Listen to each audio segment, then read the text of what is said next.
Hey, so glad you're here today. We have a treat for you. It's again another chapter of everything you want to know about the Silva Method, what we stand for, and how it can be of value to you. This is a key one because nowadays we're all into personal development, self improvement, manifestation skills, getting more of what you want, scaling up your business. Well, we're going to take a look and dive in. How can you affect the changes? Because it's not magic and it's not a quick fix, and you know that. And too often we're being seduced by the empty promises of you can have it all. Well, we would like to share with you, Amy Schneider and myself today, Ken Coscia, about how we are literally being, some might say, brainwashed, programmed, and more importantly, what we can do about it to be more consciously present, to be more mindful about it, so that you truly, and I mean truly, take command of your life and not be like all the sheep being led to the slaughter like the others, just kind of following the status quo without getting to the truth of what they're doing and why they're doing it. So stay tuned, my friends. Do listen to the end. This is a conversation between us. This is not scripted, but we're going to look into some of the topic. So, Amy, how about you? You want to add some thoughts to the conversation we're about to begin? Well, Ken, as you know, I had this aha moment where I really started thinking about, ways that we allow information to come in, and I got super excited and emailed you about it. And it is, it's something that we all need to be aware of how we take in information. And when we are in strong emotion, whether it is super joyful or on our knees praying uh, to everything and everyone, um, those are the times that we remember the most. If we think about them, we can recall them really quickly. And one of those reasons is because we are the most open. We're not as guarded then. And there are lots of uh, other body mind connection points that also allow this information to come in, and where we're not in logical critical thinking mode, that gatekeeper that we're like, is this right what we're thinking? Is it right for me?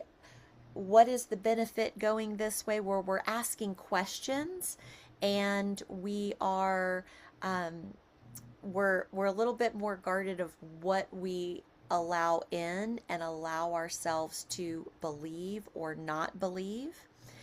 And this is we cover a lot of this in class, and really it's really something that I'm passionate about.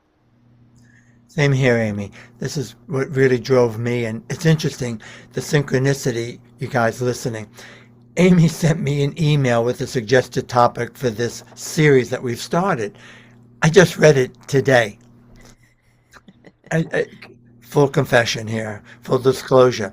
However, talk about a synchronicity, because just recently I was watching an ad. It was a video ad, very well done. I'm not going to mention the name because I want to be respectful, because the individual is well respected. I believe him to be ethical, kind, very successful. And the ads that he's running, you've maybe seen them on Instagram especially, about mind control, the mind control secrets that are shaping you. And he mentioned an individual I had not heard who discovered this a long time ago, many, many, many decades ago. And then it got buried. And he made a good point, and I sat there and it reminded me of why I got involved in this, because it's called neuromarketing. And more marketing, more and more AI, and the algorithms are designed to get us to click and to buy. And they are tricks because they're learning, they're understanding what makes people, and people in, as Amy's saying, an emotional state. That's not really a time when we're questioning. If I may just clarify, it's a Yeah. time when we're seeking. Mm. And a Yes. state of confusion. I remember when Jose Silva was alive and working with him. As you guys may know, he was my mentor working. I'm the senior most instructor. I'm going to 55 years. And I must have sat with him, I don't know how many times, and listening. And I admit, my younger years, a lot of it went boop, but something inside. And he often talked about mind control, meaning self-control, controlling your own mind. And I'm listening to marketing people and I observe it. And some of them are ethical, some of them are not. Some of them are full of you know what, and some of them with this. But they still are using, and I'm not sure, and I don't want to go into judgment mode yet, how I feel, because they still are using tools to get people to say yes. And the point is, are we buying things that we really need and can use and can benefit from in our lives? Or are we just buying because of the propaganda, because of how it's set up to create this illusion? I mean, and sometimes it's really obvious, the ads. It goes back. I remember way back, Vance Packard's Hidden Persuaders was talking about subliminal programming and subliminal ads. Well, they don't even have to be subliminal about it. The subliminal message is there by the implications, by the inference, by the visuals, by the words, by the timing, the way they speak, and so on. It's really an art. It's a work of art. However, the question is, are you being unconsciously, consciously, as Amy said, you ask questions, you'll see through it and go, yeah, right. But it's the unconscious that drives us, or so-called subconscious that drives us, and that we don't pay attention. And what subliminal really means is going beyond the level of our conscious awareness, reaching the so-called subconscious. In the Silva Method, we call it inner conscious. And that's what really drives us and gets us. But I'll point what Amy and I are working toward sharing, and we're going to go through some specifics of what to look out for and what to be aware of. If we're not consciously aware of this, then more than likely we're going to be manipulated into doing things, buying things, expending our time, even following politicians, even following visionaries, spiritual leaders. And God, history is full of illustrations of people, to use the metaphor, drank the Kool-Aid because they were propagandized. They were created this illusion. And so it's really important, guys. And when I look back, I started when I was 1971. And just as an example, I wanted to be an engineer. I went to Severian High School, high academic rating. I was taught by Severian brothers. I was blessed. My dad and mom were dirt poor. But when I came along, they had me very late in life. My dad was doing better. And I had high math aptitude. I still do, I think, to an extent. But all the tests said, you are made for engineering. But truth be told, I wanted to be an engineer. You know why? Because I was following. I knew I needed a job, do something. And my sister's boyfriend's best friend, who always hung out at our house, I adored the guy. I idolized him, and he was an engineer. That's why nobody in my family was an engineer. I didn't even know what engineers did. But because he did, which is why I probably didn't make it, because it was very demanding, the studying. But that's an example of, it wasn't, I don't want to say it's the wrong reason, but it didn't really come from my heart. It really didn't come from a sense of purpose, a sense of mission, a sense of contribution. And it wasn't until I got involved with the Silva Method in 71 that I never looked back. I got involved, and admittedly, I didn't even know truly yet what I was getting involved in and why, but it was a sense of knowing that I was in the right place. This is for me. And even then, and going through, and I look at all these marketing people, they're always talking about money and millions, and now the key is billions and so on. And hey, I get it. It's nice to have all that extra. Keep in mind, though, the responsibility and what it takes to get there. It's not easy. And there's a lot of sacrifices, and there are a lot of billionaires who are very unhappy because they've lost relationships, marriage. It doesn't mean all of them are, by the way, and I'm not poo-pooing it. I'm just saying it takes a lot. And I'm happy to say I've never been driven by scaling up. I've been driven by making a difference, contributing, and doing a job. And I guess we did pretty good because although, I'm not before tens of thousands of people, we're completely debt free in our family. Our kids are debt free and they all went to college. Our daughter is a clinical psychologist and so on. There are some loans on her part. We went pretty, far. So it's really not that. And my point, I guess, what I'm attempting to say is that a lot of people are being programmed, manipulated to think that's the way to go and to run. And then they get, again, another metaphor, the ladder of success, and they look down and say, it was more fun and meaningful working to get here, but is this it? Hmm. And that's the only reason I could. And when I heard the man, young man, younger than me, excellent presentation. I don't know him personally, but I hear good. I want to say that again because you'll probably figure out who I'm talking about. However, he's going to teach the people ethically, and he brought up NLP, sales techniques, what to do, what to say. And it's interesting, the training is 3 days, no breaks, no lunch, all day. And that reminds me of when people are broken down and their needs are not met, you go into, as Amos, a very receptive state.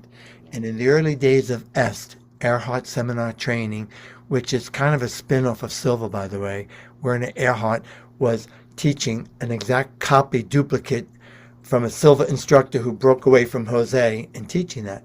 But they were locking people up the whole day, not letting people use the bathroom and stuff, and being deprived of sleep, being deprived of food, water, and stuff. And frankly, that reminds me, if you read about prisoner of war camps, when you break down someone's needs, like they did in concentration camps, even the toughest Marine is going to eventually break down. You can't take that because you go into survival mode, and as Amy said, all the screens are down.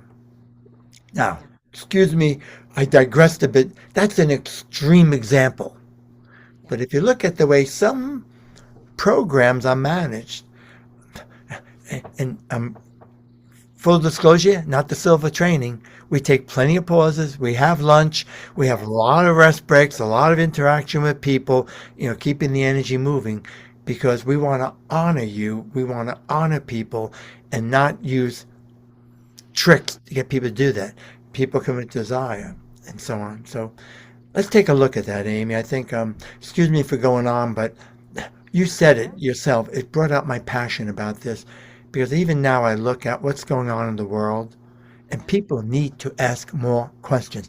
People need to learn how to do their due diligence and get to the truth because a lot of it is empty promises. Look at what people do, not what they say.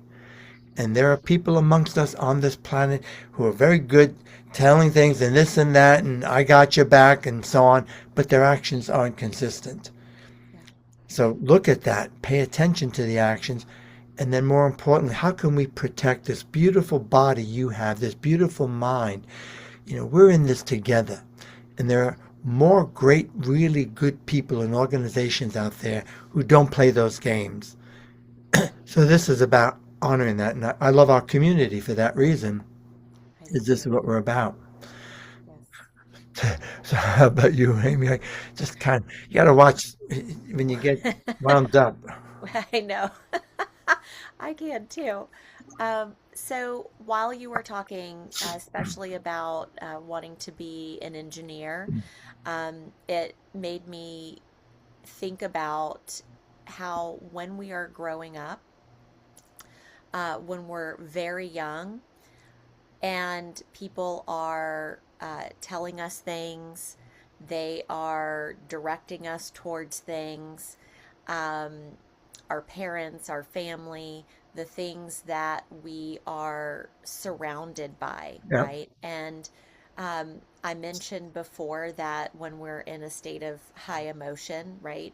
Joyous, not so joyous, but also little kids. So, where do we get this operating system that helps us, uh, you know, live our life? And primarily, that operating system, if we think about it computer wise, happens when we are at the ages of 0 to 7. 95% of the decisions that we make are based off of everything we learned during our first 7 years. And most of the time, we're not consciously aware of it. And that is one of the key things we want to really make everybody aware of is once you're aware of something, you can do something about it, right?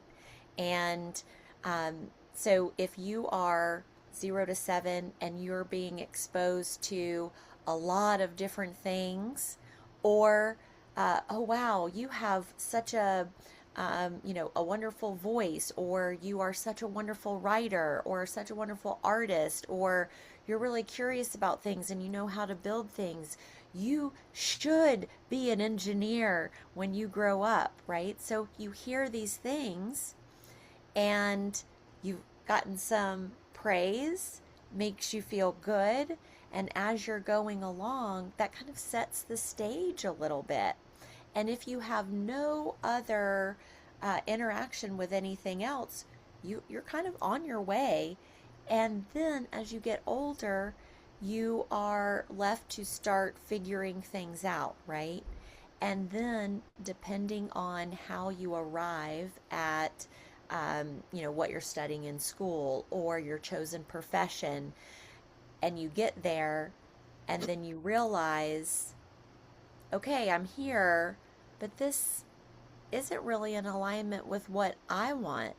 It's been told to me that I'm really good at it, and that's what drove me. But now I'm here, but I don't actually really enjoy it. It doesn't bring me joy. It doesn't I can't relate to it. And that's not necessarily the case with everybody, but just a very small example of how we can be influenced.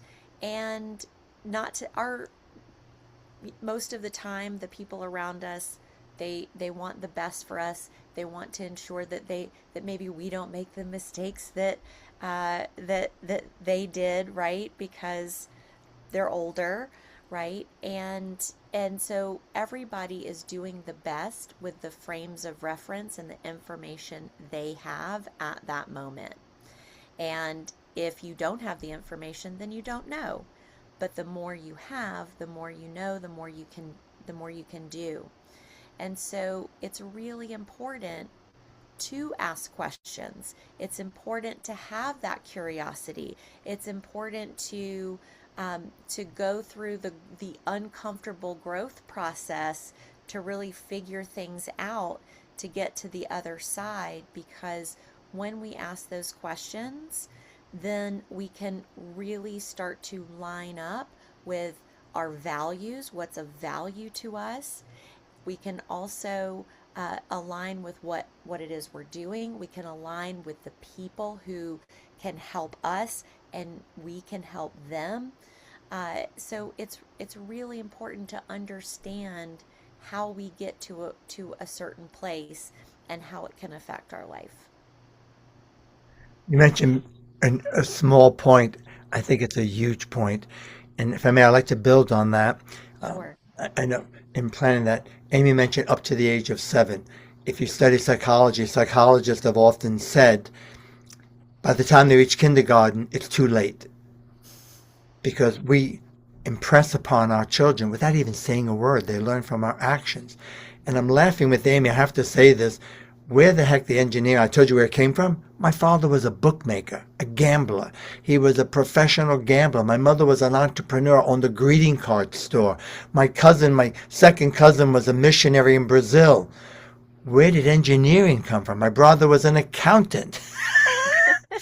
And it's interesting. So what Amy's saying is I was following, you know, the impressions until I had an eye-opening experience and connected with my authentic self, my heart. I'm convinced of that as I look back.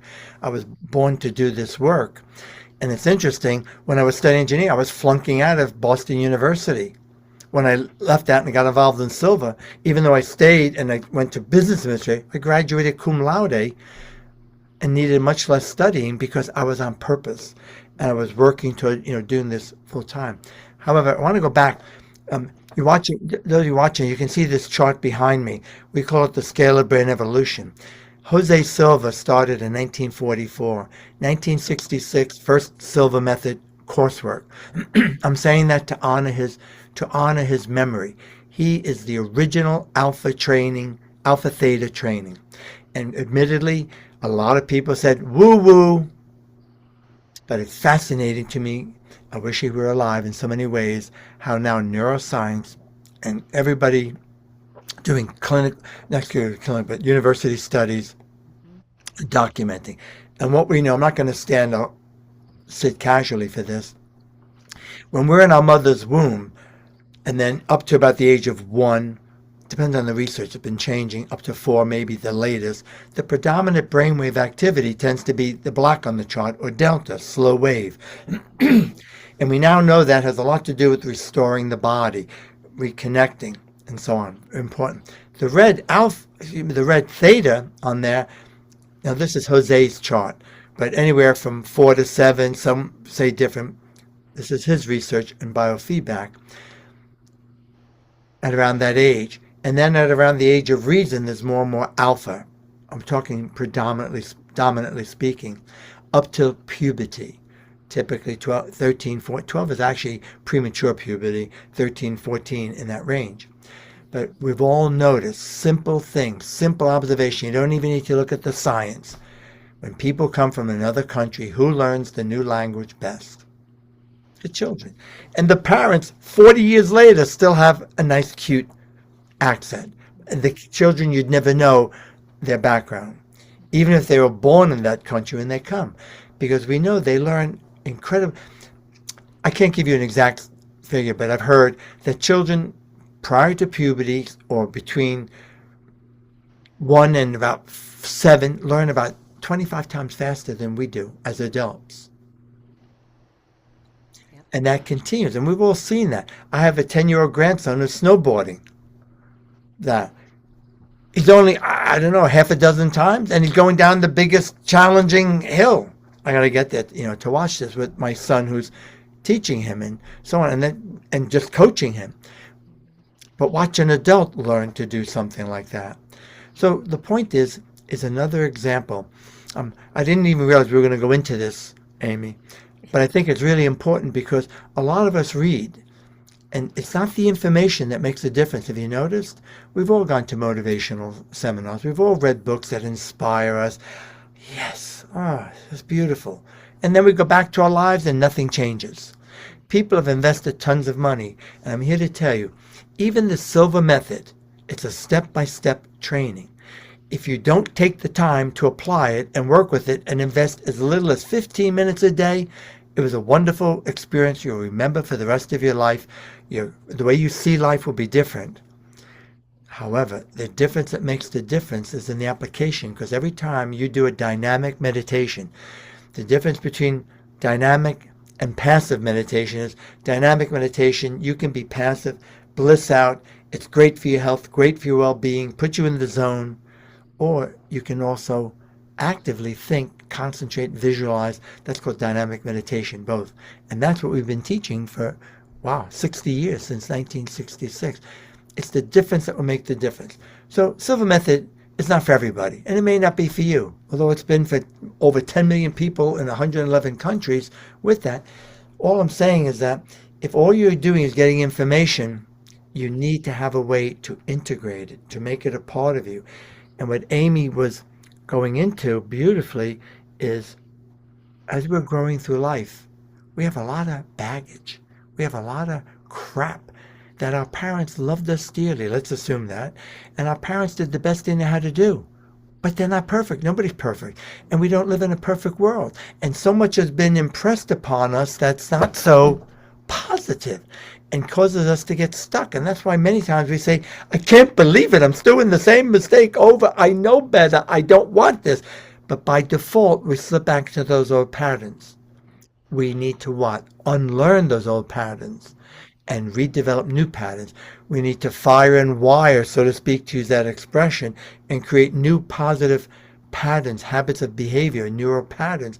And that's not going to happen because you want it. It's a training. It takes a skill. When you have the skill and you know what to do, then you're more likely to be able to accomplish that Mhm. for that. So that's one of the most profound ways you can do that. But let's look at some of the others. For example, I think it would help just to list. Amy and I were discussing. I know our intention is just be aware of this. It takes waking up, being consciously aware. When you have self awareness and you understand what's being said to you, what's being projected, portrayed to you, and you understand what's behind it, and you are aligned with your true self, your authentic self, and you're centered in your heart, and you have that coherence, you'll see through to the truth, and you'll be guided with that, more so than not. So the first step is one of the tools that we use is want to go in the eye fixation. You want to explain to them what you mean by eye fixation. So Yes, the, yes. And I wanted to briefly, before I go into the eye fixation, and I will be brief, um, it's okay. is what we know about the brainwave frequencies. So the chart behind Ken, when we are in the alpha, theta, delta brainwave frequencies, there's less of a door for the information to stop at. So it just flows in. If you just picture a door being open and the information just flowing in, there's nothing to stop it. And when we get into uh, beta as adults, our primary brainwave frequency, then there's that door. Wait, do I want to let this information in? Do I align with it? Do I believe it? Is it helpful to me? Who's it coming from? Okay, wait, I do. I trust this person. I think this is good information. We open the door, we get more relaxed, and we open the door, we allow it to come in. And if you have a child in your life, you can actually see this kind of occur. I have three kiddos, and my youngest one, who is around 10, she's starting to question more. But before that, anything I say, hey, mommy, what do you think about this? What do you, maybe try this. Maybe there's no question. Okay, I'll do that. I have two older ones in teenage years. Hey, maybe you want to try this. Okay, thanks, mom. I'm going to do this over here. There's that door. They start to, I call it the separation phase, where they're starting to learn to question and think for themselves of whether or not that's something they want to integrate. So so those brainwave frequencies, when we are there, we're there when we're sleeping, alpha, theta, delta. That's we're cycling through our sleep cycle. We are in those states. So there, as Ken mentioned, there are other key things we want to look at of when we are in those states, so that we're aware of them, and then we can do something about it. So the eye fixation. Uh, when I'm driving, I love road trips. However, as I've gotten older, especially, I have learned that as I'm driving and I reach a certain point in the evening, I've got to pull over and go to sleep. When we're driving, it's monotonous most of the time, right? We're staring at the road in front of us. We also have those lines, right? So the lines are monotonous, the road is monotonous. And when we have that eye fixation and things are monotonous, we start to go towards those brain frequencies that I just mentioned, that when we are asleep. Well, guess what? Those brain frequencies let the door open. When else are we staring at something?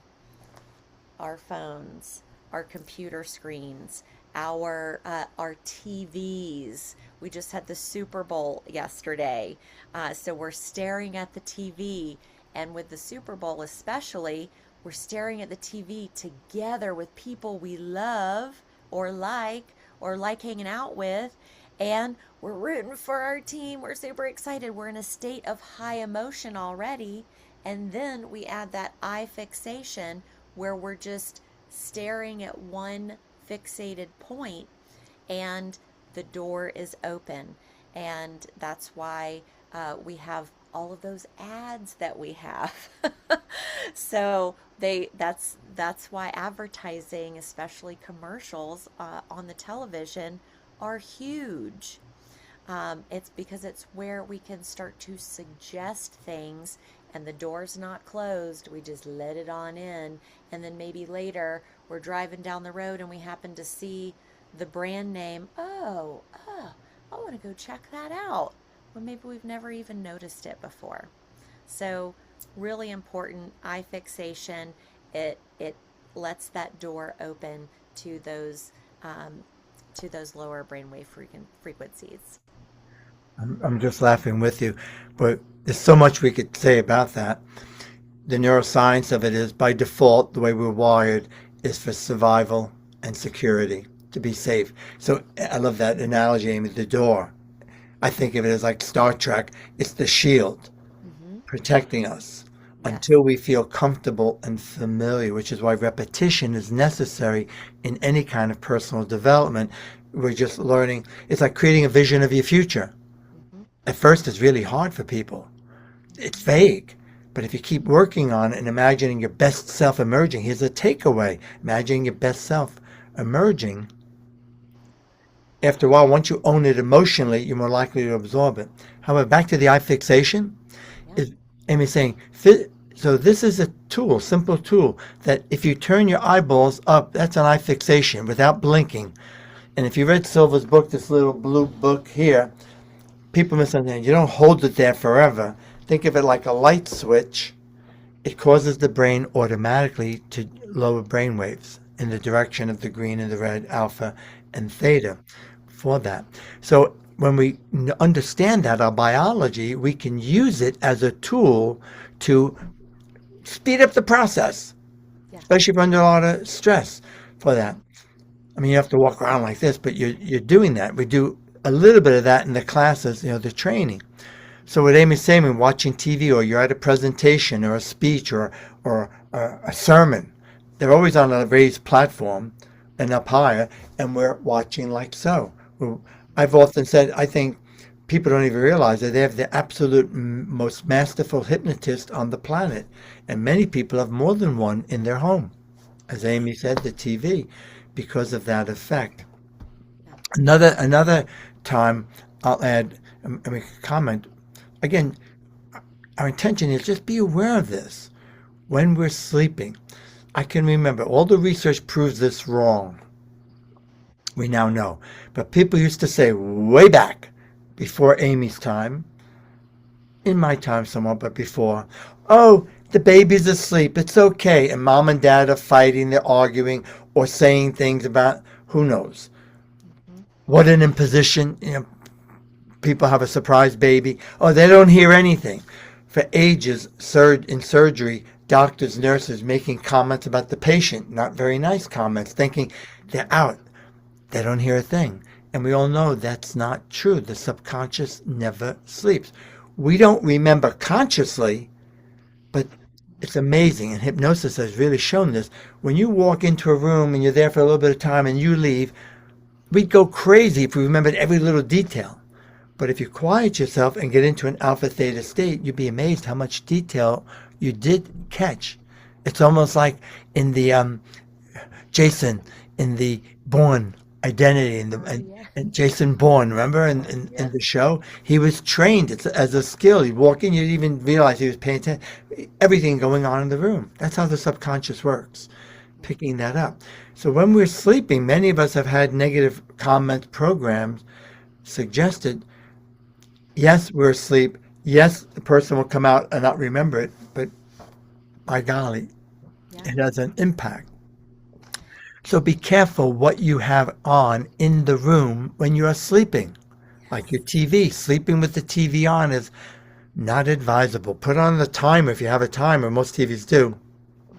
Because, oh, I fall asleep with it. Okay, but you don't want it on all night. You don't want even the most positive thing on your phone, music or whatever, because sleep is for sleep.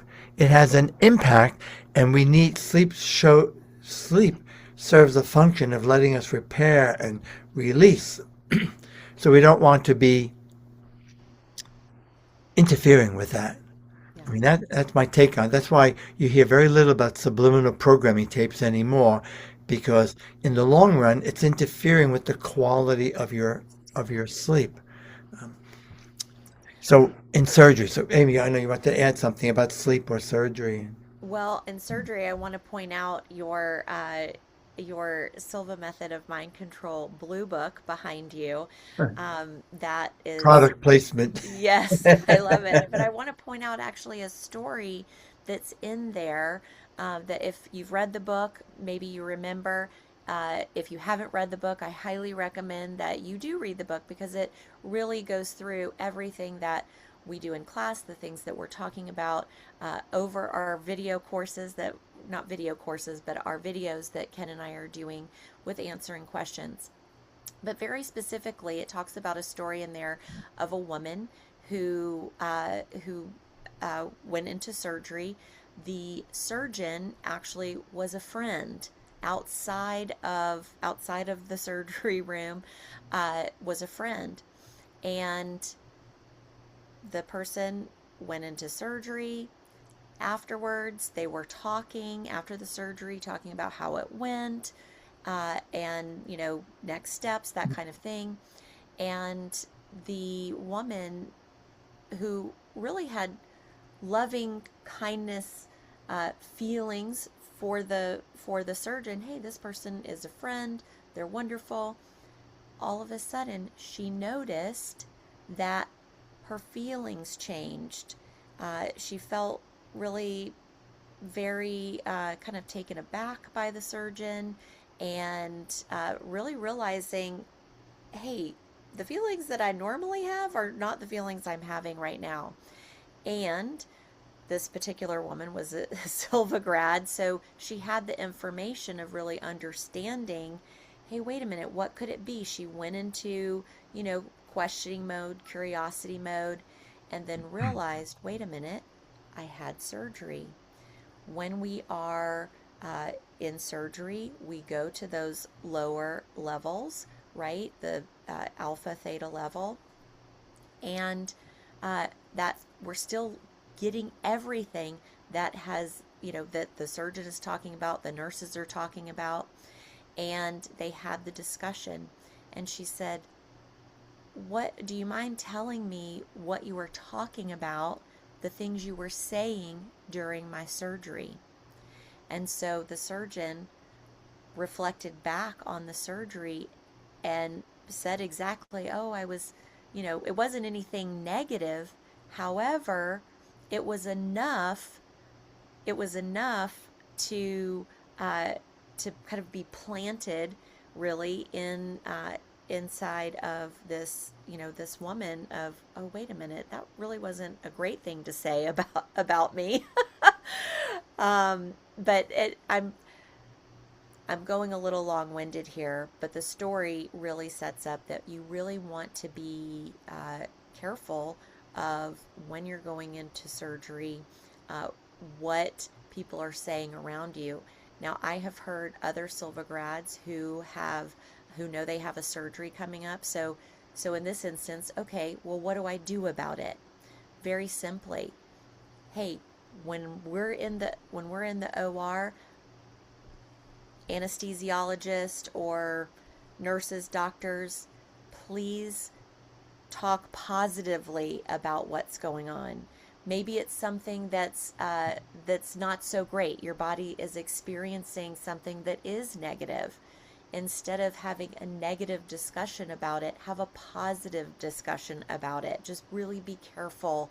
Or if there's someone sitting at your head, just keeping track of your vitals, please say this over and over again to me, right? Whatever it is, you're healing wonderfully, you're doing great. Whatever whatever you would like to be told when you're awake, something positive, have them do it while you're in surgery. So just something to be aware of during that. Smiling with you. I went in for lower back surgery 2014, and along with what Amy's saying. So you're in the OR getting ready, getting prepped, and the anesthesiologist and the surgeon each took turns to come in and say hello and just to kind of encourage me. And I said to each of them, I said, thank you for taking good care of me, doing a superb job today. And I'll always remember the surgeon's face. He'd been by a medical doctor friend of mine who I was hanging out with as like the best of the best. And he real serious. And when I said that, he got this smile and had this look of confusion on his Oh, face, which was nice to put him into that because they're used to people complaining, crying, et cetera, et cetera. And it mhm. changed. We make a difference in people. And I say this, my example, because you can't always control. They may or may not listen and may or may not cooperate. But here's another point, Amy, is another time when we are more impressionable, when the shields are down, or as you would say, the door is open, is when we are in a state of confusion. Yes. We learn faster because the brain goes into search mode. If you watch the eyes, they're moving back and forth, search mode. It doesn't last long. So anytime somebody's that way, psychologists and others have made studies of cults, and they've done personality profiles of people who are more susceptible to the propaganda of a cult. Hmm. And it's usually people who are upset, who are angry or confused by the hypocrisy of what's not happening, the hypocrisy in their religion, the hypocrisy in their family, the hypocrisy in culture, etc., etc. And they're in that confused state. They're very like clay. And if one is not careful, that the shields are down, we're more susceptible to the manipulative aspect of it Yeah. and so on. So again, conscious awareness. Another time would be, and this relates, if you've been through the Silva training, we teach glove anesthesia. Technically, it's not a Jose Silva tool, but we bring it. Because what he observed, since the number one priority for the body, and neurologically and biologically, is survival, then security. When there's an emergency, an accident, big need, our life goes before our eyes. Maybe we didn't get hurt, but a near accident. Hmm. It's in that state, we are like silly putty to be shaped and molded very easily. And that's why we teach a pain management. People are amazed. You can stop the bleeding, you can stop the pain without the risky side effect drugs and so on and so forth because you're working with your body, you're working with nature. The body is amazing. The brain is even more amazing. I think it's more amazing than AI. It may not be the speed, but actually at an unconscious level, others would argue that it still has that. We just don't have the conscious control. Right. And part of what we're doing is becoming aware of that. So when there's intense desire or people feeling overwhelmed, again, the shields drop because that's why some people have actually taught in their programs, no pain, no gain. When there's a lot of pain, usually when people hit, I know in places like Alcoholics Anonymous, Gamblers Anonymous, Al-Anon, what they've observed is when people get rock bottom and they've lost everything, that's when they finally say, help. Hmm. Whereas when they're in that state, if they're addicts, but I could write a book about gamblers, when they're in that state of addiction, they don't listen to anybody and they don't follow through because they're kind of stuck in that mold. Right. Well, so the point is we don't need to go that far. We don't need to wait for things to be horrible. Is we can build that up. So unless you want, let me just go on Yeah. a That's segue fine. and then add Yep. to it as you want. Is and I think maybe from my point, what I like to work on. When I first started Silva, people like Louise Hay took the Silva program. Years later, maybe even a decade later, Wayne Dyer did. T. Harv Eker. Bob Proctor was a very famous Silva Method grad. A lot of people don't realize that. Give me a name, and they're all currently people like Vision Lakiani. Hmm. But what was popular then was affirmations, declarations, and it's important, very important, managing our inner dialogue. Hmm. Words make a difference. However, as time has gone along, and I remember many graduates feeling very frustrated because they were doing affirmations to the returning blue and no results. Yeah. And if we look at the neuroscience behind it, thanks to brain scans, which are much more precise, affirmations by themselves, bleh, kind of weak. They're cool, they sound nice, it helps, Mhm. but it's emotion is necessary. Yeah. It's the feeling. It's the feeling. So the visual aspect is important, and we can mentally rehearse, like you see in the Olympics, the athletes mentally rehearsing their ideal performance. Mhm. And when we attach a feeling of accomplishment and the joy of accomplishment and the benefits that my dear friend, my children, my grandchildren will get as a result of me reaching this goal, Yeah. or when we are in a passionate state, that's what makes the imprint. That's what reshapes, reprograms the brain. So we all need to develop the skill. We teach this in the Silva immersion of life and intuition system because without it, it's just a good idea. How to heighten your emotion. So be aware that when you're the birth of your child, I know, look, Amy has three, I have three kiddos, but my kiddos are older. They're 44, 42, and just her birthday 34. Geez, she just turned our psychologist. We just had a birthday celebration with her yesterday, and I'm very proud of them. I can still remember being in the hospital room with my wife Barbara and there was a very dramatic experience, very life-changing experience between me and my daughter when she was born. That it's another story sometime. I don't even know if I ever told you, Amy, No. but yeah, that went on with that. But when you're in a high state, that's when we make the shift. Mhm. So surround yourself. And if you're in, like Amy said earlier, her opening, in a negative state, things are, you're sad, things are happening, you're grieving. Mhm. The best thing we can do for anybody who has lost a dear one, we don't have, what can we do? Oh, this will pass. Time will heal. Excuse me, I'm nursing a thing. Best thing we do is just be with them and hold their hand. Mhm. I love you, and just maybe tell some good stories. Yep.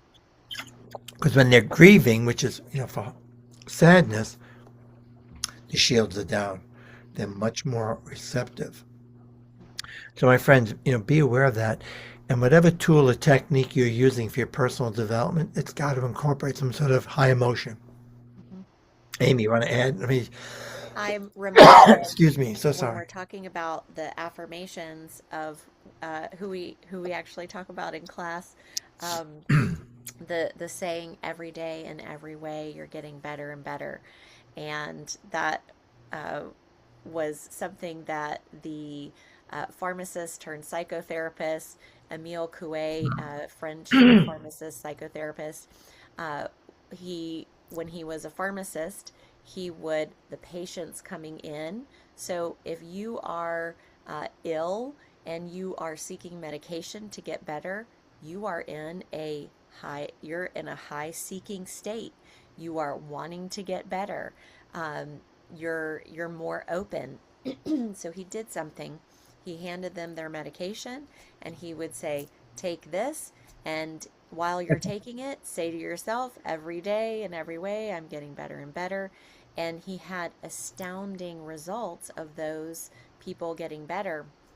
And at the time, uh, a lot of other people really didn't believe him, but he is kind of who is known as the father of the placebo effect, which is very, very important, as we know these days in science. So, an example of an affirmation, an example of someone coming in high need for help, seeking someone they trust, right, and attaching that emotion. But if I just happen to tell Ken, you know, just say these words and your days are going to be phenomenal. And he's never heard of these words. You know, taken out of context, uh, it may do some good or it just may be neutral.